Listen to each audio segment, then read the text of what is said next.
देखिए, बांग्लादेश में जिस प्रकार से हिंदुओं के खिलाफ अत्याचार हो रहा है, जिस प्रकार से माताओं बहनों के साथ वहाँ पर बलात्कार हो रहा है, बच्चों तक को नहीं बख्शा जा रहा है, सरकारी कर्मचारी जो हिंदू हैं उनके साथ जिस प्रकार की बर्बरता हो रही है, और दुनिया की जो खामोशी है इस सारी घटनाओं पर, जो दुनिया के तमाम देश हैं जो बहुत किसी देश में छोटी छोटी घटना होती है उस पर प्रतिक्रिया देते हैं, वो सारे देश जिस प्रकार से खामोश हैं उसको लेकर लोगों में गुस्सा है, नाराज़गी है, हिंदुओं में इस बात को लेकर आक्रोश है। आज देवरिया में हम सब ने एक प्रदर्शन किया और बहुत बड़ी संख्या में आप सब ने देखा होगा कि लोग देवरिया की सड़कों पर उतरे।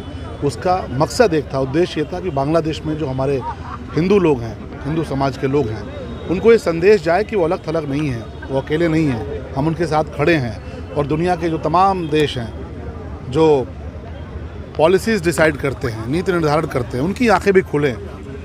जो हमास के आतंकवादियों के मारे जाने पर रोते हैं और तमाम तरह की बातें करते हैं कि कार्रवाई रोकी जाए, उनकी आंखें बांग्लादेश की घटना पे क्यों नहीं खुल रही। और इसलिए हम सब आज सड़कों पर उतरे हैं। डिस्ट्रिक्ट मजिस्ट्रेट देवरिया को एक ज्ञापन दिया गया है जो माननीय राष्ट्रपति महोदया तक जाएगा, और हमारी मांग है कि ये इस पर कार्रवाई होनी चाहिए। बांग्लादेश के जो हिंदू जिनके साथ कत्लेआम हो रहा है उनके साथ खड़ा होना चाहिए, और बांग्लादेश की जो सरकार है, जो एक औपचारिक सरकार है, कार्यवाहक सरकार है, उनको भी ये संदेश होना चाहिए कि बांग्लादेश के जन्म में भी भारत का बहुत बड़ा योगदान रहा है।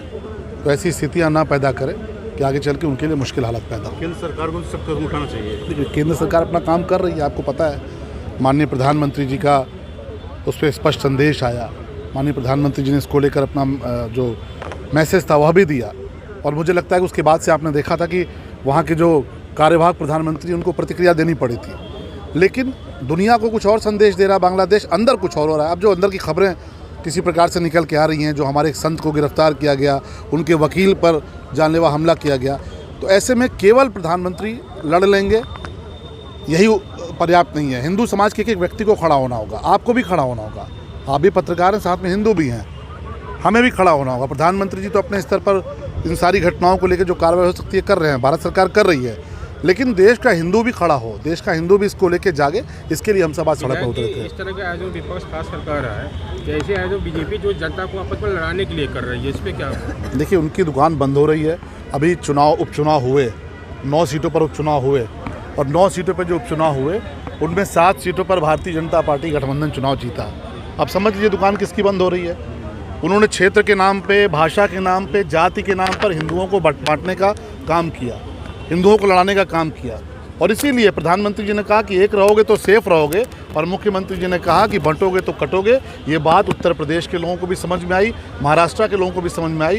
प्रचंड बहुमत के साथ महाराष्ट्र में सरकार बनी, और 9 में 7 सीटों पर यहाँ की जनता ने आशीर्वाद दिया। दुकानें जिनकी बंद हो रही हैं उनको ज़रूर बेचैनी होगी, क्योंकि हिंदू समाज एक हो, ये विपक्ष खासतौर पर कांग्रेस पार्टी और समाजवादी पार्टी ये इसको बर्दाश्त नहीं कर सकता। सर, एक सवाल था कि संभल में आज राहुल गांधी जा रहे थे और उनको सरकार ने रोका है, इसको लेकर प्रियंका गांधी काफ़ी इसका मतलब लॉ एंड ऑर्डर यूपी में नहीं है। देखिए, जो विपक्ष है उससे ये सवाल पूछिए कि जब शांतिपूर्वक संभल में सर्वे चल रहा था तो वहाँ के नौजवानों के हाथों में तमंचे क्यों पकड़ाए विपक्ष ने?